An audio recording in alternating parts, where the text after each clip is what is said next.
Austin McBroom may be up to his old tricks again of scamming his fans. Recently, there was an announcement that the YouTuber is planning to host another TikTok versus YouTuber boxing event. However, according to an article from Forbes dated in about mid-August of 2021, Austin still has yet to pay the investors and the fighters of Social Gloves. If you recall, back in June, he had put together something called the Battle of the Platforms, with himself in the main event against TikToker Bryce Hall. At a glance, it seemed like a great selling point. You have this legacy platform in YouTube against the newcomer named TikTok. A true battle to see who the better platform was. Although he couldn't put on this event himself, he required the help of streaming partner livexlive, who ended up suing Austin for $100 million.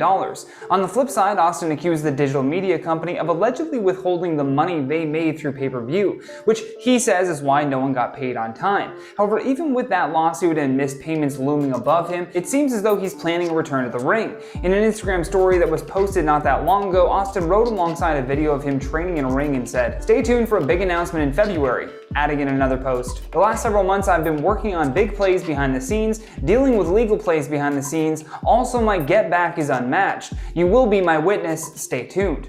You will be my witness? Does he want us to be a witness in court or something?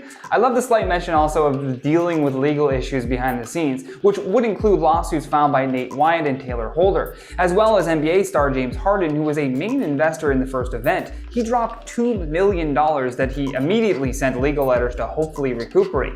Plus, as I mentioned earlier, he still has that $100 million lawsuit from livexlive. According to them, they are suing Austin's company Social Gloves for defamation, breach of contract, and fraud.